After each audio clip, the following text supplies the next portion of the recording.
When I found a sponsor in AA to help me with my alcoholism, when I asked this man, Mark, to sponsor me, he asked me one question. He said, are you willing to go to any lengths to maintain sobriety, to learn how to be sober, to not drink? And I said yes. And then that fucker put me instantly into my discomfort zone. I started being asked to do things that I don't normally want to do. And it reminded me that in order to overcome almost anything in life, you have to be willing to take direction.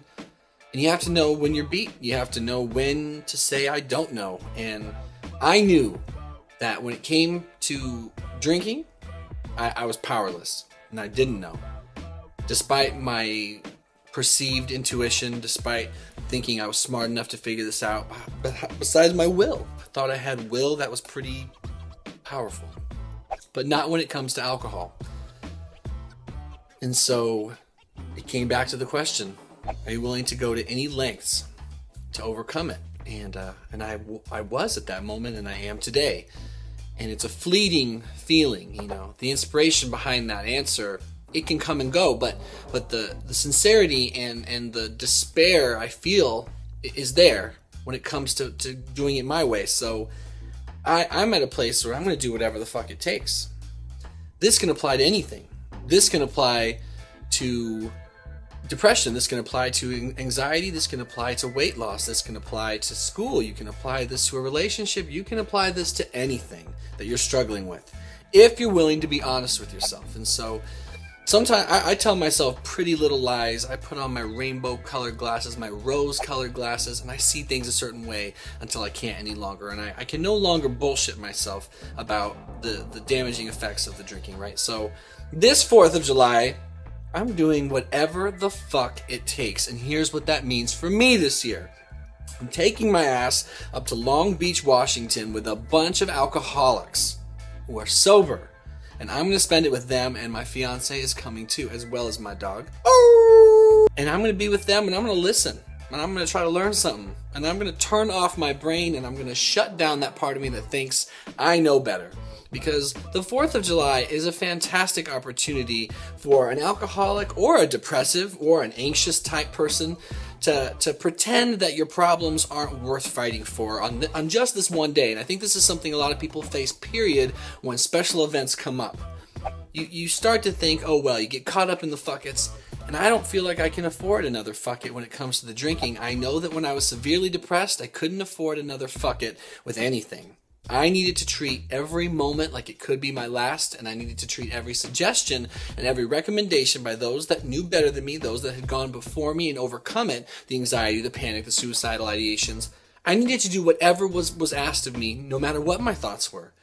I couldn't trust myself, just like I can't trust myself today when it comes to the alcohol. I'm completely powerless over it. It's not the greatest feeling in the world. It's not something I enjoy admitting to you guys, but it is what it is. And so there are two versions of me. A lot of people can attest to that. There's a Jekyll and Hyde for all of us when it comes to things in life that we know we should do and what we want to do. Oftentimes what we want to do leads us to not liking ourselves. And I'm not trying to hate myself anymore. And I usually do. I always do when it comes to the drinking. There's an emptiness inside of me that grows, and the vastness of it is just ever expanding the longer I stay in that world. And so this 4th of July, I'm going to do it differently. I'm going to be around a bunch of people that have something I don't have. So a lot of people watch my channel because I have something they don't have, because a lot of you guys are depressed still. A lot of you guys are anxious still.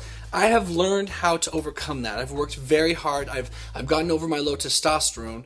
And for some of you, that's a source of inspiration. A lot of you are a source of inspiration for me on a daily basis. If not all of you, just for being alive and fighting this fight. But today, I'm waving the white flag on this 4th of July.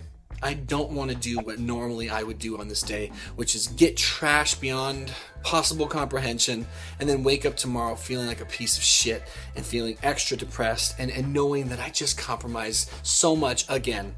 I can't take that risk. I don't know if I'll make it back. That's usually how I feel. And so I'm doing whatever the fuck it takes. If my AA sponsor tells me he needs me to go eat bark off a tree once a day because it's going to help, that's what I'm going to do.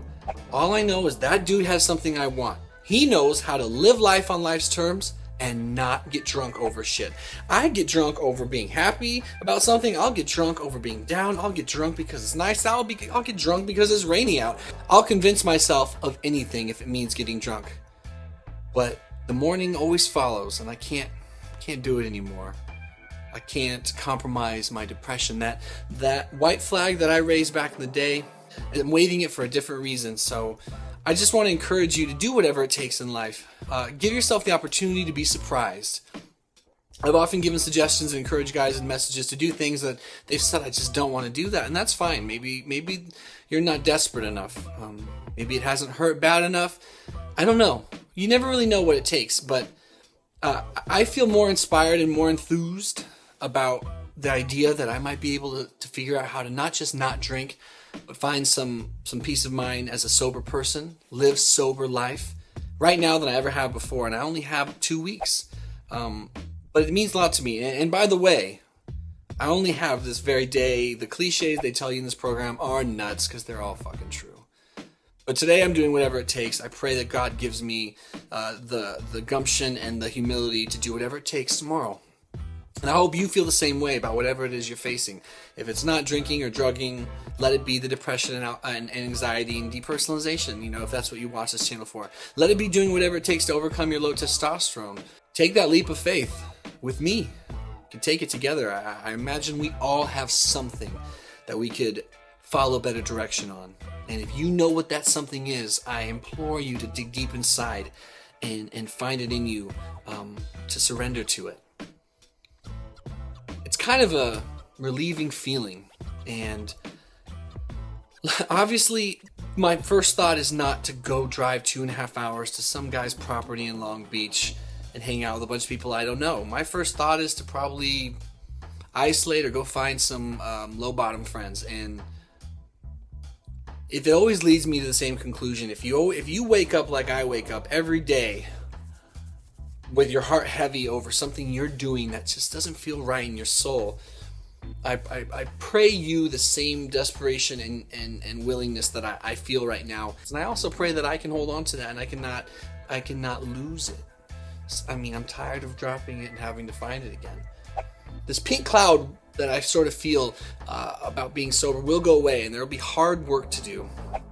But for this celebratory day, for this 4th of July, I'm doing whatever the fuck it takes, and that means doing what's suggested, not just what I want, because that's what it's all about, It's about being humble enough to take direction and know when you're beat, know when you don't know, and I don't know. So I'm going to be up there with them. I'm going to vlog as much as I can. I hope you have a safe 4th of July. If you are depressed and anxious, please don't be overly focused on other people being up and happy and silly. I promise you that it will get better. And if you're battling addiction, thank you for the messages I've gotten. Thank you for the inspiration I've gotten and the words of encouragement and hope. And I hope you can appreciate the raw nature of my state right now. And I'm fucking proud of these 2 weeks. So I'm going to go up there and I'm going to do my best to just open my ears, open my heart, and allow myself to grow and to learn. And I cannot wait to wake up on the 5th, having not compromised what matters most to me. I always say this, and I'll continue to say it. It's all good if you're a drinker. You're welcome here. I am not here to push sobriety on anybody, trust me. And so I'm trying to keep the content varied enough to where you guys wouldn't feel like I am. But it's something I gotta do to protect myself. I think I'm gonna end up dead or depressed again. All those things that I fought so hard to get away from. I can't do it. I don't think I can handle being a tragedy like that. Alright, love you guys. Have a safe 4th of July, and we'll do another video soon. Check out my second channel, Big No No Chronicles. I'm going to be posting a vlog. I'll try to take you guys along this trip as much as I feel like I can, and we'll have a good time. We'll do something different. We'll do it differently, and I'm whatever that means. I'm willing. I'm willing today, and I pray for that willingness tomorrow. Take care, guys.